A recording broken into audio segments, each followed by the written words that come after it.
Welcome to sports live presented by cool. আপনাদের সঙ্গে আছি আমি রঞ্জন শান্ত। আর শুরু করছি বাংলাদেশ শ্রীলঙ্কা গল টেস্টের খবর দিয়ে। গল টেস্টের ভাগ্য আসলে কোন দিকে যাচ্ছে সেটা হয়তো চতুর্থ দিনে অনেকটাই বোঝা যাবে। তবে বাংলাদেশ অন্তত শেষ দিকে আরও কটা রান করতে পারলে অথবা আজকের দিন আরও উইকেট পড়লে হয়তো সেটা খুব ভালোভাবে এগোতো। তবে গল টেস্টের তৃতীয় দিনে নতুন বলের সুবিধা কাজে লাগাতে না পারার আক্ষেপ টাইগারদের নতুন পেস বোলিং কোচ শন টেইটের। উইকেট শূন্য থাকলেও নাহিদ রানাকে নিয়ে উচ্ছ্বসিত সাবেক এই অজি পেসার। বললেন, গলের উইকেটে পেসারদের জন্য কিছুই নেই, বিপরীতে বড় লিড নিয়ে বাংলাদেশকে চাপে ফেলার লক্ষ্য পাথুম নিশাঙ্কার। পাথুম নিশাঙ্কার ক্যারিয়ার সেরা ইনিংসে যেন তৃতীয় দিন শেষে কিছুটা পিছিয়েই বাংলাদেশ দল। শুরু থেকেই দ্রুত রান তুলে ফেলা লঙ্কানদের আটকাতে ব্যর্থ বাংলাদেশের বোলাররা। নতুন বলের সুবিধা কাজে না লাগানোর আক্ষেপটাই তো শন টেইটেরও। আমরা শুরুর দিকে ভালো বল করতে পারিনি, নতুন বলে ভালো করতে পারলে হয়তো আরো ভালো অবস্থানে থাকতে পারতাম। তবে এই উইকেটে আসলে পেসারদের জন্য কিছুই নেই, যেমনটা হয় স্পিন ধরে 2 দিন পর, সেটাও হয়নি। শুরু থেকেই নাহিদ রানাকে সহজেই বাউন্ডারি হাঁকিয়েছেন লঙ্কান ব্যাটাররা। প্রত্যাশা অনুযায়ী পারফরমেন্স ছিল না তরুণ এই পেসারের কাছে। নাহিদ রানা দেশের ইতিহাসে সবচেয়ে দ্রুততম বোলার। তার মতো এক্সাইটিং বোলার আর কেউ দেখেছে কিনা আমার জানা নেই। ওকে নিয়ে সাংবাদিক থেকে সমর্থক সবারই চিন্তা আছে। এত জোরে বল করতে পারে এমন কাউকে নিশ্চয়ই আপনি শুরুতে বল দিতে চাইবেন। মাত্র তো শুরু, তার উপর অনেক প্রত্যাশা থাকবে, আরো উন্নতি করতে হবে নতুন বলে। ক্যারিয়ারে এর আগে 2 সেঞ্চুরি পেলেও ঘরের মাঠে ছিল এই আক্ষেপটা। তবে গলে বাংলাদেশের বিপক্ষে সেই আক্ষেপ ঘোচানোয় উচ্ছ্বসিত পাথুম নিশাঙ্কা। বড় লিড নিয়ে লক্ষ্য এখন বাংলাদেশকে চাপে ফেলা। ঘরের মাঠে প্রথম সেঞ্চুরি সত্যি অসাধারণ অনুভূতি। উইকেট এখনো ফ্ল্যাট, তবে চতুর্থ দিনে স্পিনাররা সুবিধা পাবে। আমরা বড় লিড নিয়ে বাংলাদেশকে চাপে ফেলতে চাই। হাসান আল মারুফ, যমুনা স্পোর্টস, গল, শ্রীলঙ্কা। গল টেস্টে বাংলাদেশ একাদশে 4 নয় 5 স্পেশালিস্ট বোলার থাকা উচিত ছিল। ব্যাটিং প্যারাডাইজ উইকেটে 4 বোলার নিয়ে লড়াই করা কঠিন বলছেন জাতীয় দলের সাবেক প্রধান নির্বাচক মিনহাজুল আবেদিন নান্নু। সাকিব আল হাসানের অবর্তমানে একাদশে বোলার আর ব্যাটারের ভারসাম্য হারিয়েছে বাংলাদেশ, দাবি জাতীয় দলের সাবেক এই অধিনায়কের। শ্রীলঙ্কার গলের উইকেটকে হাইওয়ে বললেও খুব একটা ভুল হবে না, কারণ এখানে সবসময় হাই স্কোরিং ম্যাচ হয়ে থাকে। গত 5 বছরে 32টি টেস্ট ইনিংসের মধ্যে 26টিতেই হয়েছে 4 শতাধিক রান। 600-র বেশি রান হয়েছে 4 ইনিংসে, আর 700+ স্কোর হয়েছে 2 ইনিংসে। তাই তো শ্রীলঙ্কার বিপক্ষে প্রথম টেস্টে বাংলাদেশ যে ব্যাটিং সহায়ক পিচে খেলবে সেটা জানা ছিল সবারই। কিন্তু প্রশ্ন হচ্ছে, এমন ব্যাটিং প্যারাডাইসে একাদশের 7 স্পেশালিস্ট ব্যাটারের বিপরীতে মাত্র 4 জন বোলারকে কেন রাখলো বাংলাদেশ? গলে দারুণ শতক হাঁকিয়েছেন শান্ত ও মুশফিক, 90 রানের ইনিংস খেলেছেন লিটন দাস। কিন্তু নিজেদের পরিচিত কন্ডিশনে শ্রীলঙ্কান ব্যাটাররা কতটা ভয়ানক হতে পারে সেই ভাবনা কি ভেবেছিল বাংলাদেশ ম্যানেজমেন্ট? বাংলাদেশের প্রথম ইনিংসে করা 495 রানের জবাবটা বেশ ভালোভাবে দিচ্ছেন নিশাঙ্কা চান্দিমালের শ্রীলঙ্কা। বাংলাদেশি বোলারদের কঠিন পরীক্ষা দিতে হয়েছে, সাফল্য মিলেছে হাতে গোনা। জাতীয় দলের সাবেক অধিনায়ক ও সাবেক প্রধান নির্বাচক মিনহাজুল আবেদিন নান্নু তাই বলছেন, একাদশে 5 বোলার রাখা উচিত ছিল বাংলাদেশের। এখানে দেখেন, সবসময় টিম ম্যানেজমেন্টের এটা চিন্তা করা উচিত, কারণ যদি ফ্ল্যাট ক্রিকেটে থাকে, ঘাসে না থাকে, এই জায়গায় কিন্তু একটা ব্যাটসম্যান কমিয়ে কিন্তু 5টা বোলার নিয়ে খেলা। যেহেতু আমাদের টিম ম্যানেজমেন্ট হয়তো চিন্তা করেছে যে আমাদের কাছে কিন্তু কোনো অলরাউন্ডার নেই, তো বোলিং অলরাউন্ডার যদি একজন থাকতো তাহলে কিন্তু এই অ্যাডভান্টেজটা পেত। তবে নান্নু এটাও মনে করেন, বাংলাদেশি ব্যাটারদের অতীত পারফরমেন্সের কারণে 6 ব্যাটার নিয়ে একাদশ সাজানোটাও আবার কঠিন। সাকিব আল হাসান টেস্ট ছাড়ার পর মূলত তৈরি হয়েছে এই সংকট। মেহেদী হাসান মিরাজ সুস্থ থাকলে 5 বোলার নিয়ে একাদশ গড়ার সাহস হয়তো দেখাতে পারত ম্যানেজমেন্ট, বিশ্বাস নান্নুর। আমাদের মতো টিমে আমার মনে হয় 6টা ব্যাটসম্যান নিয়ে খেলা ইটস ভেরি ডিফিকাল্ট, কারণ আমাদের ব্যাটসম্যানদের কিন্তু ওই কনসিস্টেন্ট ভালো জায়গায় থাকার ওই জিনিসের প্রবণতা কম। কারণ বোথ দ্য ইনিংস কিন্তু আমাদের টেস্ট ক্রিকেট গুলি যদি আপনি দেখেন, প্রিভিয়াস ম্যাচগুলি, বোথ দ্য ইনিংস কিন্তু ভালো খেলার খুব রেকর্ড খুব কমই আছে। সাকিব আল হাসান ছিল, এটা আমাদের একটা বিরাট প্লাস পয়েন্ট ছিল। ওই জায়গায় আমরা 4টা বোলার প্লাস ওকে নিয়ে 5টা বোলার নিয়ে খেলতাম। এই জায়গায় মিরাজও এখন অলরাউন্ডার ইনজুরি জ্বরে পড়ে গিয়েছে, এই টেস্ট ম্যাচটা মিস করছে। তো সেই জায়গা থেকে অবশ্যই এই দুজনকে তো অবশ্যই এই টেস্ট ম্যাচে আমরা মিস করছি। গলের ব্যাটিং সহায়ক উইকেটে সাফল্য পেতে উইকেট টু উইকেট বল করে রানের লাগামটা টেনে ধরলেই মিলতে পারে সাফল্য, বিশ্বাস মিনহাজুল আবিদিনের। হাসিনুর রহমান, যমুনা স্পোর্টস। এদিকে গল টেস্টে মিরাজকে মিস করছেন শামীম আশরাফ চৌধুরী। মুশফিকের কাছ থেকে বাকিদের শেখার আছে বললেন বাংলাদেশের এই ধারাভাষ্যকার। সংক্ষিপ্ত ফরম্যাটে ভালো করলেও রিশাদকে টেস্টে দেখতে চান তিনি। এই ধরনের গরমে, এই ধরনের হিউমিডিটিতে প্রতিটা বোলারকে কিছুক্ষণ বিশ্রাম দিতে হয়। সেই বিশ্রাম দেওয়ার সুযোগটাও কমে আসছে যেহেতু একজন বোলার শর্ট। এবং মিরাজ তো গত টেস্ট ম্যাচে সেঞ্চুরি, 5 উইকেট হোল, ইনফর্ম একজন খেলোয়াড়, তাকে দলে না পাওয়া দুর্ভাগ্যবশত অসুস্থতার কারণে যখন সময় দেয়া যায় একটা ইনিংসে, বিশেষ করে টেস্ট ম্যাচে, সেই জায়গাটা সদ্ব্যবহার করার জন্য মুশফিকুর রহিমের বিকল্প নেই এবং তার কাছ থেকে অনেক কিছু শিক্ষণীয় আছে। সামাজিক মাধ্যমের যুগে বেশ সক্রিয় শ্রীলঙ্কান ক্রিকেট বোর্ড। ফেসবুক কিংবা ইউটিউব প্রতিনিয়তই সয়লাভ থাকে বিভিন্ন কন্টেন্টে, দেখা মেলে ভিন্ন ধর্মী অনেক কিছুর। কিন্তু বিপরীত যেন বিসিবি। ইউটিউবে 1 মাস আগে আপলোড হয়েছে শেষ ভিডিও, ম্যাচের ছবি আর প্রেস কনফারেন্সের ভিডিওতেই যেন সীমাবদ্ধ ফেসবুক পেজ। গলে বাংলাদেশের বিপক্ষে বিদায়ী টেস্ট খেলতে নামা ম্যাথিউসকে সম্মান জানাতে কমতি রাখেনি লঙ্কান ক্রিকেট বোর্ড। স্টেডিয়ামের চারপাশেই প্ল্যাকার্ড, ব্যানারে দেয়া হয়েছে ম্যাথিউসের বিদায় বার্তা। শুধু এখানেই নয়, মাত্র প্রায় 4 মিলিয়ন ফলোয়ারের ফেসবুক পেজে বেশ সক্রিয় Lankan cricket board. Sri Lanka cricket নামের এই পেজে ঘুরলে ম্যাচের ছবি, ভিডিও ছাড়াও দেখা মিলবে ভিন্নধর্মী অনেক কাজের। এই যেমন ক্যামেরার লেন্সে যখন ম্যাচের ছবি তুলতে ব্যস্ত ফটোগ্রাফাররা, তখন লঙ্কান ক্রিকেটের ক্যামেরায় ফ্রেমবন্দি তারা। আবার ক্রিকেটারদের বিশেষ কোনো দিন কিংবা মুহূর্ত, সাবেক ক্রিকেটার থেকে গণমাধ্যম কর্মীদের ছোট ছোট বার্তা দিয়ে সাজানো হয় বিভিন্ন কন্টেন্ট। শুধু তাই নয়, নিজেদের ঐতিহ্য সহ ভিন্নধর্মী আরও অনেক কিছুই দেখা যায় লঙ্কান ক্রিকেটের পেজে। বিপরীতে বিসিবির পেজে খেলার ছবি আর প্রেস কনফারেন্সের পর্ব ছাড়া খুব একটা সক্রিয়তা নেই বললেই চলে। ভিন্নধর্মী কন্টেন্ট কিংবা খেলার বাইরে ক্রিকেটারদের বিভিন্ন মুহূর্তের দেখা মেলে কালে ভদ্রেই। শুধু ফেসবুকই নয়, ইউটিউবেও বেশ সক্রিয় লঙ্কান ক্রিকেট, যেখানে প্রতিদিনই বিভিন্ন কন্টেন্ট দেয়া হয় শ্রীলঙ্কা ক্রিকেটের চ্যানেলে। সেখানে বিসিবির ইউটিউবে গত 1 মাসে যায়নি কোনো কন্টেন্ট। ফেসবুক কিংবা ইউটিউব, দেশের ক্রিকেট পাগল সমর্থকদের চোখ থাকে সব সময়। সামাজিক মাধ্যমের যুগে দর্শকদের সেই চাহিদা কি পূরণ হচ্ছে? আফগানিস্তান, শ্রীলঙ্কা, নিউজিল্যান্ডের মতো কেন ভিন্নধর্মী কাজ হয় না বাংলাদেশ ক্রিকেটের অফিসিয়াল পেজে?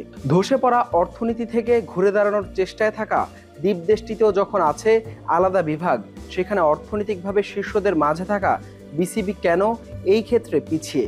প্রশ্ন ওঠে, শুধু নেই উত্তর। হাসান আল মারুফ, যমুনা স্পোর্টস, গল, শ্রীলঙ্কা। টেস্ট স্ট্যাটাসের 25 বছর পূরণ উপলক্ষে বিশেষ পরিকল্পনা হাতে নিয়েছে Bangladesh cricket board. Let's cricket থিমে ভবিষ্যৎ প্রজন্মের ক্রিকেটারদের অনুপ্রাণিত করতে অনূর্ধ্ব 12 ক্রিকেট ফেস্ট আয়োজন করবে বিসিবি। পাশাপাশি পেসার হান্টের পরিকল্পনাও রাখা হচ্ছে।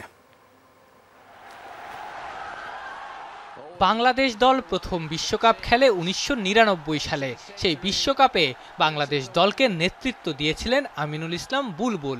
তবে সেই গৌরব ছাপিয়ে বিসিবির বর্তমান সভাপতির সবচেয়ে বড় পরিচয় যেন বাংলাদেশের প্রথম টেস্ট সেঞ্চুরিয়ান।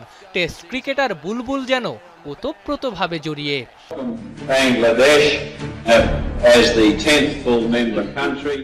সভাপতি নির্বাচিত হয়ে সেই টেস্ট ক্রিকেটকে নতুন করে ধারণ করছেন আমিনুল ইসলাম। 25 বছর আগে 2000 সালের 26 জুন আইসিসির টেস্ট স্ট্যাটাস পায় বাংলাদেশ ক্রিকেট। টেস্ট স্ট্যাটাসের রজত জয়ন্তী পালন করার উদ্যোগ নিয়েছেন বিসিবি সভাপতি। লেটস ক্রিকেট থিমে ভবিষ্যৎ প্রজন্মের ক্রিকেটারদের অনুপ্রাণিত করতে অনূর্ধ্ব 12 ক্রিকেট ফেস্ট আয়োজন করবে বিসিবি। দেশের 64 জেলায় এই ফেস্ট আয়োজিত হবে। মূলত তৃণমূল থেকে ক্রিকেটার খুঁজে বের করাও এর পেছনের অনেক বড় কারণ। প্রতিটা জেলার সেরা খেলোয়াড়দের নিয়ে তৈরি করা হবে বিভাগীয় দল। সেই 8 দল নিয়ে এরপর ঢাকায় অনুষ্ঠিত হবে গ্র্যান্ড ফিনালে। প্রতিটা জেলার বিসিবি নিযুক্ত কোচ এই ফেস্টের দায়িত্ব পালন করবেন। পাশাপাশি পেসার হান্টের পরিকল্পনাও রাখছে বিসিবি। আফনান পিয়াল, যমুনা স্পোর্টস, ঢাকা। দারুণ মুহূর্ত আসলে 2020 থেকে 25 গত আসলে 25 বছর বলা যায় পার করে ফেলেছে বাংলাদেশ ক্রিকেটে এই টেস্টে, এবং সেটার নিয়ে একটা আয়োজন বিসিবি সেটা তো করছেই, সব কিছুই করার চেষ্টা চলছে ক্রিকেটের উন্নয়নে। এই যেমন বিসিবি সভাপতির ক্রিকেট উপদেষ্টা নিযুক্ত হয়েছেন সৈয়দ আবিদ হোসেন সামি। যমুনা টেলিভিশনের সিনিয়র রিপোর্টার ও নিউজ প্রেজেন্টার হিসেবে কর্মরত আছেন তিনি। দীর্ঘদিন ধরেই ক্রিকেটের সাথে যুক্ত আছেন সামি। মাঠ ও মাঠের বাইরে থেকে খেলার বিশ্লেষণে জনপ্রিয় মুখ তিনি। ধারাভাষ্যকার হিসেবেও সুখ্যাতি আছে সামির। আন্তর্জাতিক ধারাভাষ্যের সাথে বিপিএলে ইংরেজিতে কমেন্ট্রিও করেছেন তিনি, এমনকি খেলেছেন প্রথম বিভাগ ক্রিকেটেও। এবার তার চিন্তাভাবনাকে কাজে লাগাতে চান বিসিবির নতুন সভাপতি আমিনুল ইসলাম বুলবুল। ক্রিকেটের উন্নতির জন্য কাজ করতে মুখিয়ে আছেন সামি। মূলত বিসিবির বিভিন্ন কার্যক্রম ও ক্রিকেট বিষয়ক বিভিন্ন বিষয়ে বিসিবি সভাপতির উপদেষ্টা হিসেবে দায়িত্ব পালন করবেন তিনি। এছাড়া ট্যুরিজম উপদেষ্টা হিসেবে সাখাওয়াত হোসেন ও আইন বিষয়ক উপদেষ্টা হিসেবে নিযুক্ত হয়েছেন শায়েক মাহাদি। কনগ্রাচুলেশনস মেট। সৈয়দ আবিদ হোসেন সামির একটা বড় পরিচয়, আপনারা জানেন যে আমাদের সহকর্মী। তো ক্রিকেটের প্রতি তার যে প্যাশন, ডেডিকেশন, হোপফুলি বাংলাদেশের ক্রিকেটকে এগিয়ে নিতে সেটা সাহায্য করবে। তো গো অ্যাহেড সামি। যাচ্ছি পরবর্তী প্রসঙ্গে। ক্রিকেট ও ফুটবলকে সারা দেশে ছড়িয়ে দেওয়ার পরিকল্পনা রয়েছে যুব ও ক্রীড়া মন্ত্রণালয়ের। প্রয়োজনীয় সংস্কার শেষে নীলফামারীতে আন্তর্জাতিক ফুটবল ফেরানোর কথা জানান যুব ও ক্রীড়া উপদেষ্টা আসিফ মাহমুদ। পাশাপাশি ক্রীড়াঙ্গন সংস্কারের সাথে নিয়মিতভাবে তৃণমূল পর্যায়ের টুর্নামেন্ট আয়োজনের তাগিদ দেন আসিফ মাহমুদ। সারা দেশে ফুটবল ও ক্রিকেটকে ছড়িয়ে দিতে উদ্যোগ নিচ্ছে যুব ও ক্রীড়া মন্ত্রণালয়। জাতীয় স্টেডিয়াম সিলেট ও চট্টগ্রাম ছাড়াও দেশের উত্তর ও দক্ষিণাঞ্চলে মাঠ বাড়ানোর পরিকল্পনা যুব ও ক্রীড়া উপদেষ্টার। জাতীয় স্টেডিয়াম সিলেট ও চট্টগ্রাম ছাড়াও দেশের উত্তর ও দক্ষিণাঞ্চলে মাঠ বাড়ানোর পরিকল্পনা আসিফ মাহমুদের। প্রয়োজনীয় সংস্কার শেষে দ্রুতই নীলফামারী স্টেডিয়ামে আন্তর্জাতিক ম্যাচ ফেরানোর বিষয়ে আশাবাদী তিনি। অদূর ভবিষ্যতে অবশ্যই আমরা আশা করি যে এই যে জানেন দীর্ঘদিন ধরে খেলা হয় না, সেখানে একটা খেলা আয়োজন করতে গেলে ফ্লাডলাইট থেকে শুরু করে অনেক কিছু অব্যবহৃত থাকার কারণে স্টেডিয়ামগুলোর খুব নাজেহাল দশা। তো যখন আমরা খেলা আয়োজন করার উদ্যোগ নিব তখনই আসলে কি কি প্রবলেম আছে, কি কি সলভ করতে হবে সেটা আমাদের নজরে আসবে। যে অঞ্চলগুলোতে আসলে ক্রিকেট এবং ইন্টারন্যাশনাল ক্রিকেট এবং ফুটবল ছিল না উত্তরবঙ্গে এবং দক্ষিণবঙ্গে বিশেষ করে, সেই অঞ্চলগুলোতেও আমরা পৌঁছে দেব। সার্চ কমিটির আদলে সামনের সপ্তাহে সংস্কার কমিটি গঠন করতে যাচ্ছে জাতীয় ক্রীড়া পরিষদ। একটু ভিন্ন ফরম্যাটে একটা সংস্কারের জন্য একটা কমিটি করে দিচ্ছি। এই সপ্তাহের মধ্যে কমিটিটা চলে আসবে, আপনারা দেখতে পাবেন। এবং আমরা যেহেতু আগেই কিছু কাজ হয়ে আছে, আমরা আশা করছি 1 মাসের মধ্যেই এই কমিটির রিপোর্ট দেবে এবং সেই অনুযায়ী আমরা সংস্কার কাজগুলো। তৃণমূল থেকে ফুটবল তুলে আনার লক্ষ্যে নিয়মিতভাবে টুর্নামেন্ট আয়োজনের কথা জানান আসিফ মাহমুদ। আগামী বছর থেকে ক্যালেন্ডার সাজানোর পরিকল্পনা যুব ও ক্রীড়া উপদেষ্টার। যুব ক্রীড়া মন্ত্রণালয়ের ক্যালেন্ডারটা তৈরি করছি যাতে করে এই ধরনের টুর্নামেন্টগুলো আরও বেশি বেশি আমরা আয়োজন করতে পারি। অনূর্ধ্ব 17 বালকদের খেলা দেখলাম আমি কিছুক্ষণ, খুবই টপ নচ এবং ভালো কোয়ালিটির খেলা কিন্তু খেলছে, কিন্তু এটার ওইভাবে ব্র্যান্ডিং এবং মার্কেটিংয়ের অভাবে কিন্তু ওই লেভেলে এটার নেই। তো এগুলো আমরা সামনের দিনে খেয়াল রাখবো এবং এই ধরনের টুর্নামেন্টগুলো আমরা আরও বাড়াবো, যেটা একদম রুরাল পর্যায় থেকে প্লেয়াররা খেলার সুযোগ পাবে। জাতীয় গোল্ড কাপ অনূর্ধ্ব 17 বালক ও বালিকা ফুটবলের টুর্নামেন্টের ফাইনালে প্রধান অতিথি হিসেবে উপস্থিত ছিলেন আসিফ মাহমুদ। নাসিফ শুভ, যমুনা স্পোর্টস, ঢাকা। পর্দা নামলো অনূর্ধ্ব 17 বালক ও বালিকা বিভাগের জাতীয় গোল্ড কাপ টুর্নামেন্টের। বিভাগীয় পর্যায়ে এই টুর্নামেন্টের ফাইনাল দুটি অনুষ্ঠিত হয়েছে জাতীয় স্টেডিয়ামে। বালক বিভাগের রোমাঞ্চকর শিরোপার লড়াইয়ে মুখোমুখি হয় রংপুর ও ময়মনসিংহ বিভাগ। প্রথমার্ধে মোজাম্মেল হকের গোলে লিড নেয় ময়মনসিংহ, দ্বিতীয়ার্ধে ব্যবধান দ্বিগুণ করে তারা। শেষ 5 মিনিটে রংপুরের অধিনায়ক রিয়া 2 গোল আদায় করে পাল্টে দেন ম্যাচের প্রেক্ষাপট।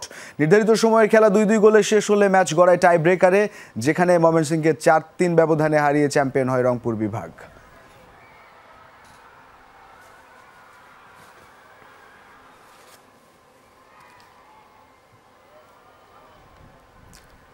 এদিকে একই দিনে বালিকা বিভাগের ফাইনালে মাঠে নামে ময়মনসিংহ ও রাজশাহী বিভাগ। শুরু থেকেই আক্রমণাত্মক ফুটবল উপহার দেয় রাজশাহীর মেয়েরা। জান্নাতুলের গোলে 1-0 এগিয়ে যায় তারা। দ্বিতীয়ার্ধে আক্রমণের ধার বাড়িয়ে একাই 2 গোল আদায় করে নেন মৌসুমী। বারবার ম্যাচে ফেরার চেষ্টা করে ব্যর্থ হয় ময়মনসিংহের মেয়েরা। শেষ পর্যন্ত 3-0 ব্যবধানে জয়ে শিরোপা উল্লাসে মাতে রাজশাহীর মেয়েরা।